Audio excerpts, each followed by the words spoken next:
आजकल प्रोग्रेसिव के साथ एक शब्द वो प्रयोग करते हैं, activist. I am activist. Activist का जहां भी सुने तो समझ लीजिए ये कम्युनिस्ट है। प्रोग्रेसिव जहां पर सुने तो समझ लीजिए कम्युनिस्ट है। तो उनका अपने आप को प्रोग्रेसिव कहो और ये कहो कम्युनिस्ट नहीं हो। मेरे को तो बड़ा कष्ट होता है मजदूरों की दशा देखकर, इसलिए मजदूरों के हित में विभिन्न प्रकार के आंदोलनों के अंदर मैं सक्रिय भूमिका निभाता हूं। इसमें बुरा क्या है? आप ऐसा बोलेंगे तो समाज के अन्य लोग आपके साथ हो जाएंगे, आपका समर्थन करेंगे। इसलिए ध्यान में आया ना, मी टू नक्सल जो चला कि ये अर्बन नक्सल है, तो दूसरे दिन एक कैंपेन चली थी ट्विटर के ऊपर, मैं भी नक्सलवादी हूं, मैं भी नक्सलवादी हूं, ऐसा सब जन कर रहे थे, मैं भी नक्सल। क्यों?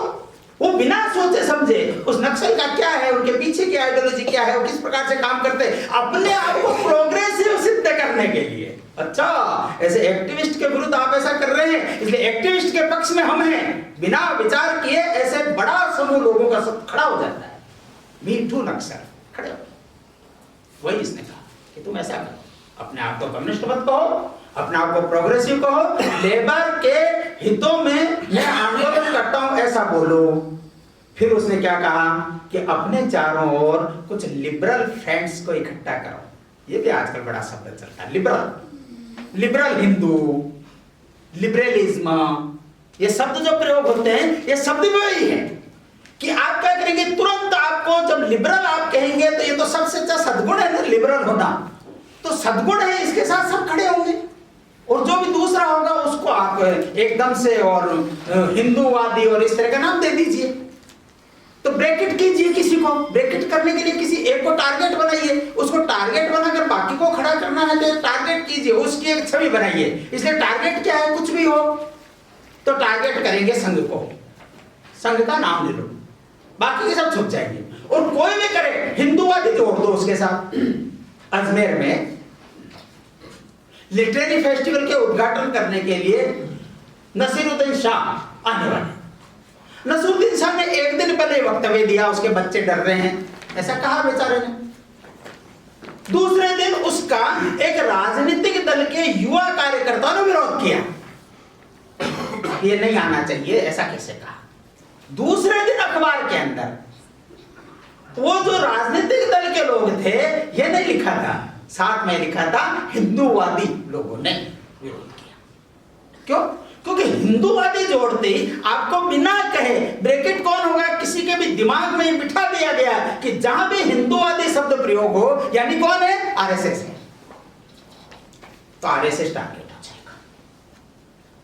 इसलिए बड़े मजाक में कहते हैं आजकल कि अगर बलात्कार किसी भी और ऐसे राज्य में हुआ है जहां पर बीजेपी के अतिरिक्त किसी का शासन है, तो उसका दोष सीधा दिल्ली को दो। दिल्ली का है सर, वो क्या कर रहा है, मोदी क्या कर रहा है, ऐसा बोलो। अगर वो बीजेपी के राज में हुआ है तो वहां के मुख्यमंत्री को दोष दो, और अगर इनके अतिरिक्त किसी में हुआ जो सेकुलर अपने आप को कहते हैं वहां पर हुआ है, तो मौन साध लो, चुप हो जाओ। ये जो स्ट्रैटेजी है, ये स्ट्रैटेजी लिबरल स्ट्रैटेजी कहलाती है। इस लिबरल स्ट्रैटेजी के अंतर्गत तुमको काम करना, उसने कहा कि इन सबको अपने चारों ओर इकट्ठा करो और इनके माध्यम से वक्तव्य दिलाओ। फिर क्या होगा? फिर उसने कहा कि प्रशासन के अंदर जो प्रमुख लोग हैं, पूर्व लोग हैं, उन सबको करो। आपको ध्यान में आएगा ना, इसलिए जो भी अवार्ड वापसी या कुछ भी होता है तो उसके पक्ष में वैश्विक स्तर पर, विशेष करके जिनको पहले से नोबेल प्राइज मिला या ऐसे कुछ भी हैं, उन सब का वक्तव्य आता है। अभी मोदी जी के विरुद्ध एक पत्र लिखा है, उस पत्र पर हस्ताक्षर करने वाले सब के सब सेवानिवृत्त प्रशासनिक अधिकारी हैं। क्यों? लिबरल है।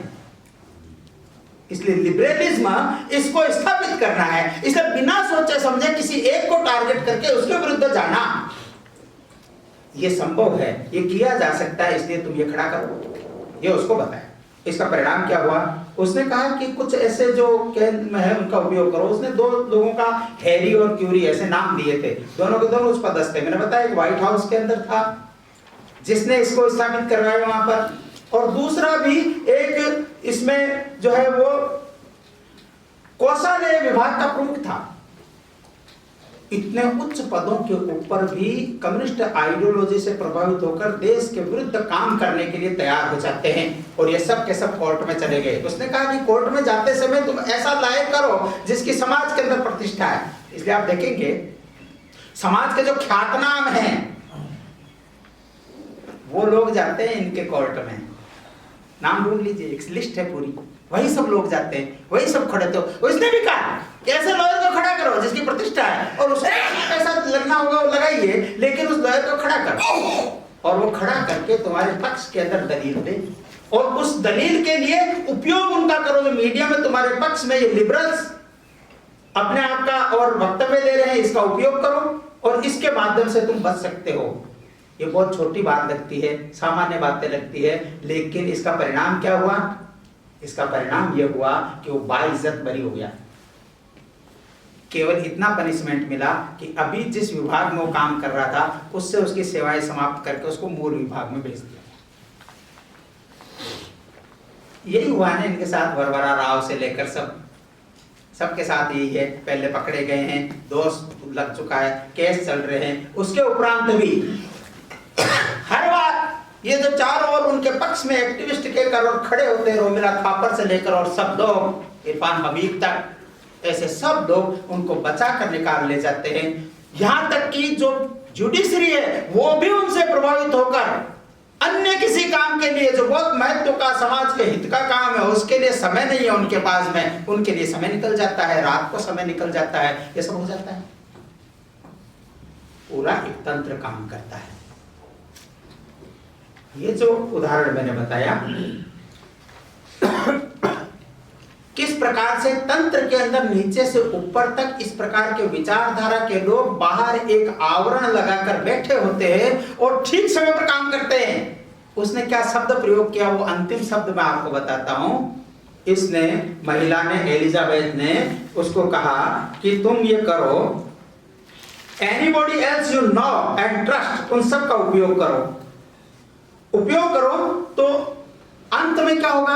तो उन्होंने कहा कि बहुत से तो जिनका उसने उपयोग किया, जिनके बारे में हम जानते थे वो ही नहीं, साथ में उसके पक्ष के अंदर अनअपेक्षित स्रोत, अनएक्सपेक्टेड रिसोर्स, वहां से भी लोग उठ के उसके पक्ष में खड़े हुए, हम जिसकी कल्पना ही नहीं कर सकते, ऐसे लोग खड़े होंगे। मैं एक उदाहरण दिया है ना कि नेपाल के अंदर जब ये बिहार के अंदर बाढ़ आई थी नेपाल से होकर, तो नेपाल में उस बाढ़ के कारण से वहां पर भी बहुत आघात हुए थे। तो यहाँ से कुछ लोगों का दल गया वहां का पता करने के लिए, पत्रकारों का दल गया। उसमें वहां से एक कम्युनिस्ट कार्यकर्ता, वो उनके साथ मार्गदर्शक के रूप में, गाइड के रूप में था। उसने बताया कि हमारा एक पूरा तंत्र है। ये तंत्र कहां से काम करता है, इसकी आर्थिक व्यवस्था कहां होती है? उसने कहा कि दिल्ली से होती है। उसने कहा कि ये सब चीजें, उन्होंने कहा कि समय आने पर आपको पता लगेगा कौन कौन हमारे साथ हैं, समय आने पर पता लगेगा। यानी स्लीपर सेल की तरह से बड़ा समूह इनका काम करता है। ये जो शहरों में काम करता है, ये काम करने वाले लोग केवल एक काम कम्युनिस्टों के पक्ष में खड़े होते हैं ऐसा नहीं है, प्रकट खुले के अंदर कहीं पर भी शब्द का प्रयोग नहीं करते, लेकिन खुले के अंदर वो इस प्रकार की गतिविधियां खड़ी करते हैं, इस प्रकार के संगठन खड़े करते हैं जिसके माध्यम से समाज का एक मनोभूमिका, युवा वर्ग की एक मनोभूमिका बनती है।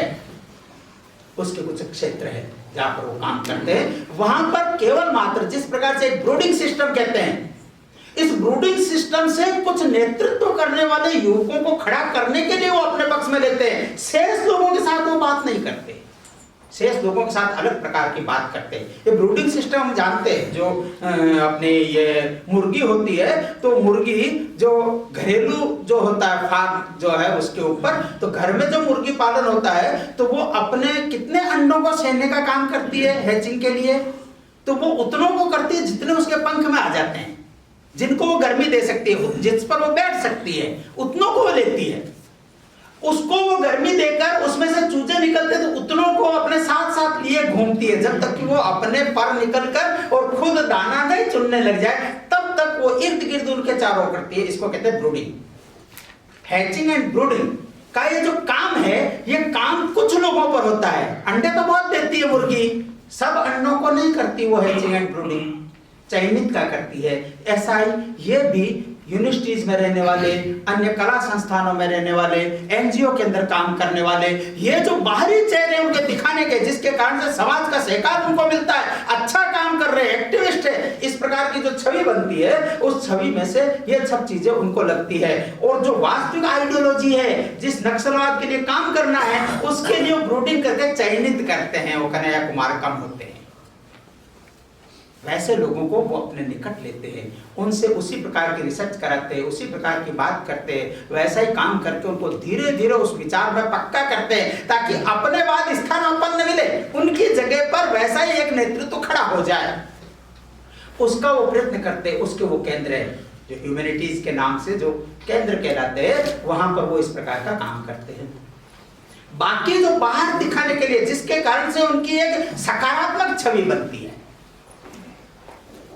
वो सकारात्मक छवि के आधार ये बाकी के हैं।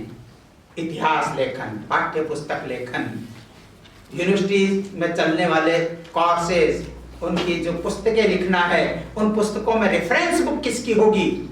आश्चर्यजनक है कि आज भी आईएएस की परीक्षा देने के लिए जो रेफरेंस बुक है हिस्ट्री की, वो सब की सब रोमिला थापर की है, या इरफान हबीब की है, या वो इसी प्रकार की आइडियोलॉजी के लोग होंगे, उनकी मिलेगी, दूसरे नहीं। उसी को रेफरेंस मानते, उसको सत्य मानते। सोशियोलॉजी की होगी, पॉलिटिकल साइंस की होगी, ये सब की सब इस प्रकार से एक पूरा तंत्र खड़ा करते हैं। दूसरा, जितने भी कला के क्षेत्र हैं, उन सब के अंदर एक निश्चित विचार को लेकर काम करने वाले, आप सबको ध्यान में आएगा जिस समय, और ये नक्सलवादी आंदोलन खड़ा ही हो रहा था, 70 का दशक है, उस 70 के दशक की फिल्में देखी, उस समय के गाने और गजलें देखी। 100 में 70 आदमी जब तक नासाज है, दिल पर रखकर हाथ बोलो, क्या देश आजाद है। भड़काना, देश की परिस्थितियां, उन परिस्थितियों से विपरीत आपको खड़ा करना, जिसके कारण से एक आक्रोश की भावना आप में पैदा हो, ये सब है उन फिल्मों के अंदर। जो प्रतिमान है, रिलीजन को समाप्त करना है, तो जिनके प्रति आपकी श्रद्धा आस्था है, श्रद्धा आस्था के लोगों को समाप्त करना। इसलिए आपको लगेगा कि सबसे काइयां, बदमाश ऐसे लोग जो हैं वो कौन हैं, तो एक पंडित दिखाएंगे, एक ठाकुर दिखाएंगे, ये सब के सब बदमाश खराब लोग हैं। अच्छा व्यक्ति बनाना है, किसी को पालता है, किसी के बच्चे को बड़ा करता है, तो कौन होगा, पठान होगा या फादर होगा, वहीं पर पलेगा, वहीं पर बड़ा होगा। बाकी सब लोग ये खराब है। ये जो छवि है चारों तरफ इस प्रकार का बनाने का प्रयत्न, उनके गानों से लेकर सब प्रकार के। प्रारंभ में उस दशक की फिल्में देखिए, तो उस समय उर्दू मिश्रित हिंदी बोलते थे, आज इंग्लिश मिश्रित उर्दू बोलते हैं, हिंदी गायब। वहां के तंत्र, वहां के विषय क्या उठाते हैं, नाट्यों के विषय क्या उठाते हैं, ये सब आपको ध्यान में आएगा। किन किन विषयों के ऊपर पुस्तकें लिखी गई, लेखन लिखे गए हैं, किनको अवार्ड दिए गए हैं। एक पूरा अहो रूपम अहो ध्वनि जो संस्कृत का है, कि गधे की बारात और ऊंट की बारात में गधा गया गीत गाने के लिए, तो वो उसको कहता है कि तुम कितना सुंदर गाते हो, अहो ध्वनि, और वो उसको कहता है तुम्हारा कितना रूप सुंदर है ऊंट का, अहो रूपम। एक दूसरे को किस प्रकार से आगे बढ़ाना, उसी के पक्ष में रिव्यू लिखने तक भी ध्यान देते हैं। पुस्तक का रिव्यू किसका आना चाहिए, कौन सी पुस्तक का रिव्यू आना चाहिए, क्या एडिटोरियल आना चाहिए, कौन से लेख छपने चाहिए, किसका लेख नहीं छपना चाहिए, यहां तक लेकर सब प्रकार की रचना वो करते हैं। उसका परिणाम क्या होता है, चारों तरफ वही वही चीज परोसी हुई मिलती है। हर तरफ जो युवा आता है, उसकी पाठ्य पुस्तकों से लेकर, अभी आप ध्यान करेंगे एनसीईआरटी की पाठ्य पुस्तकें, अभी उसके ऊपर पूरा शोध करके एक पुस्तक लिखी है, ब्रेन वाश्ड रिपब्लिक, कभी पढ़िए। किस प्रकार से तथ्यों को, ऐतिहासिक तथ्यों को समाप्त करके, तोड़ मरोड़ कर लिखना तो अलग बात है, बिल्कुल समाप्त करके एक अलग प्रकार का विमर्श उसमें खड़ा करने का प्रयत्न, ये सब पाठ्य पुस्तकों में आज है हमारे पास में। बहुत सुंदर वो पुस्तक है, जिसके अंदर पूरा उन्होंने स्टडी करके मूल स्रोत में क्या है ये दिया है साथ में, और एनसीईआरटी की पाठ्य पुस्तक में क्या पढ़ाया जा रहा है ये दिया है। और अभी उन्होंने परिवर्तन किया, अभी एक नया अध्यादेश आया है कि एनसीईआरटी की तर्ज पर ही राज्यों के अंदर बनेगी, एससीईआरटी स्टेट की बनेगी। एससीईआरटी के प्रमुख कौन होंगे? सब के सब प्रशासनिक अधिकारी, सब के सब आदेश देने वाले। यानी यहाँ का पाठ्यक्रम क्या तय होगा वो प्रशासनिक अधिकारी तय करेंगे। और प्रशासनिक अधिकारी के प्रशिक्षण के अंदर कौन सी पाठ्य पुस्तकें और कौन से विमर्श पढ़ाए जाते हैं, तो वही पढ़ाए जाते हैं कम्युनिस्ट आइडियोलॉजी से जो लिखे हुए। वहां के प्रशासक और सब चीजों का प्रशिक्षण देने वाले कौन है? वही लोग हैं। वो सब जब बैठेंगे तो कौन सा पाठ्यक्रम तैयार करेंगे? सेकुलरिज्म के नाम पर क्या करेंगे? हमको ध्यान में आता है।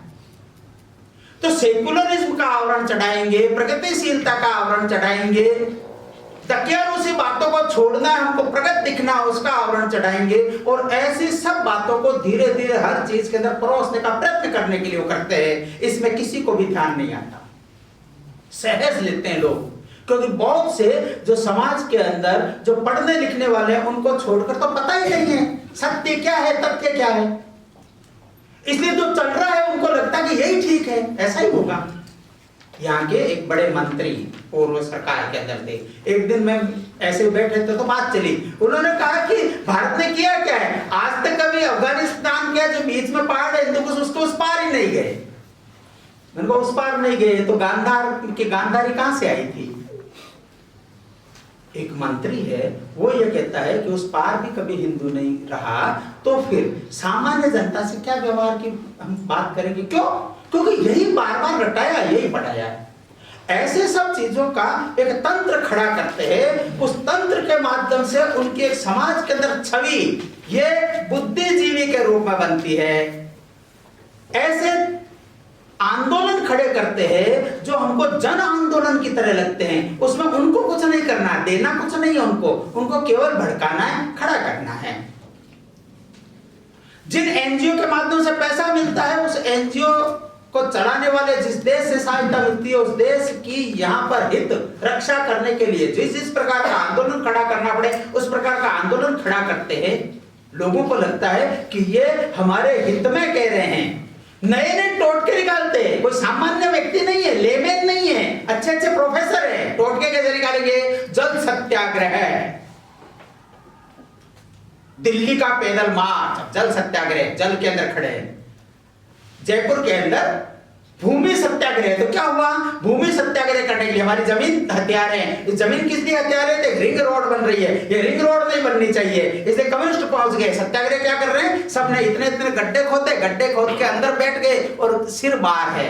यह सत्याग्रह एकदम लोगों को अपील करता है। दिल्ली में किसान आंदोलन है, पिछली बार हुआ तब भी उनके गले में हड्डियों के वो कंकाल लटके हुए थे, सिर खोपड़ियां लटकी हुई थी। अब क्या है, तब भी लटकी हुई थी। क्या उनको वो वहां पर और लॉकर्स में रखते हैं क्या खोपड़ियों को, कि हर बार ऐसा आंदोलन होगा तब लाएंगे खोपड़ियां दिखाएंगे?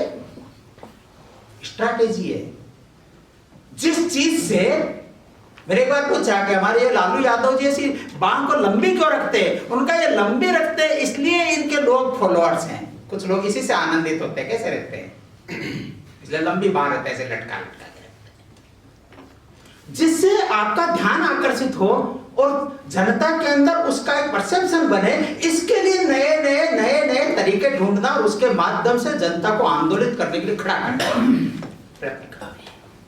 लॉन्ग मार्च निकाल देंगे, जल सत्याग्रह करेंगे, खोपड़ी सत्याग्रह करेंगे, भूमि में दबने का सत्याग्रह करेंगे, नई नई चीजें ढूंढेंगे और उसके माध्यम से करेंगे। लोगों को लगेगा जनहित के कामों के लिए लड़ रहे हैं, लेकिन इस जनहित के पीछे क्या हित है वो तब समझ में आता है जब इसकी पूरी स्टडी करने वाला कोई 20-20 साल लगाकर ब्रेकिंग इंडिया लिखने वाला व्यक्ति मिलता है। तब पता लगता है कि ब्रेकिंग इंडिया ब्रिगेड किस प्रकार से काम करती है, अंतरराष्ट्रीय षड्यंत्र क्या है, किस प्रकार से डिस्कोर्स बदलते हैं, हमको समझ में नहीं आता।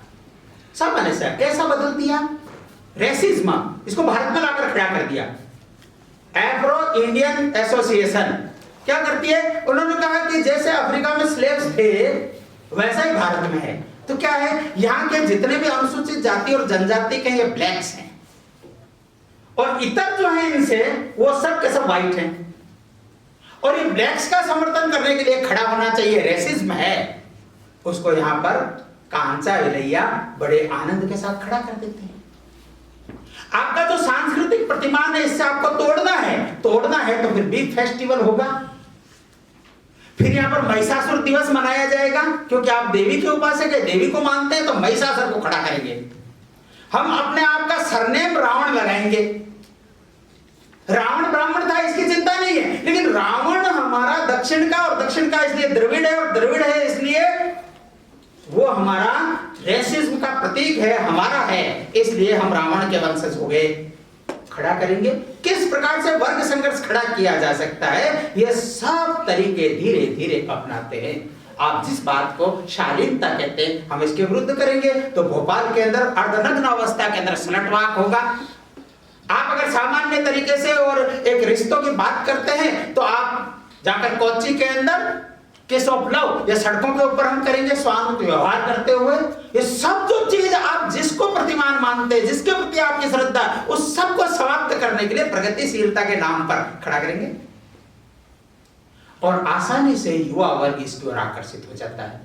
और इसलिए वो जो जंगलों का नक्सलवाद है, जो बंदूक वाला नक्सलवाद है, उसके ऊपर सेना पुलिस इसके माध्यम से आप पार पाएंगे तो सेना और पुलिस को बलात्कारी उसके विरुद्ध और कोर्ट मार्शल उसके लिए खड़े करने वाले, ऐसा सब हम करेंगे। उनको हतोत्साहित करेंगे ताकि पुलिस उनके विरुद्ध कार्रवाई नहीं करे, डरे कार्रवाई करने से। और शहरी क्षेत्र के अंदर हम यहाँ के लोगों को, बाकी के लोग इसके समर्थन में खड़े नहीं हो तो सलवा जुड़ूम अगर खड़ा होगा वहां पर, तो उसके विरुद्ध कोर्ट में लड़ेंगे, वहां पर उसको हराएंगे, कोर्ट में खड़ा कर देंगे। ऐसा एक पूरा षड्यंत्र तंत्र इसका चारों ओर से बना हुआ है। इस तंत्र को तोड़ना है, इसके लिए समाज में विमर्श खड़ा करना है।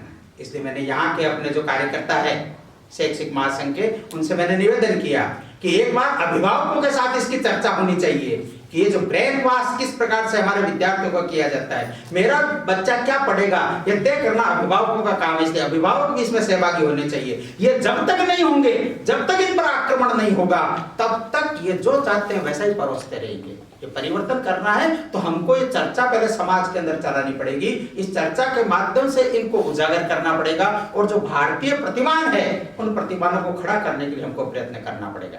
ऐसा कुछ सांकेतिक रूप से अपने पास में जो उपलब्ध समय था उसमें मैंने आपके समक्ष बातें रखी है। आप सब लोग इसका और अध्ययन करेंगे और इसके बारे में करेंगे तो इसके बारे में विस्तार से बहुत बातें हमारे ध्यान में आएगी। इतना ही निवेदन करके मैं अपनी बात समाप्त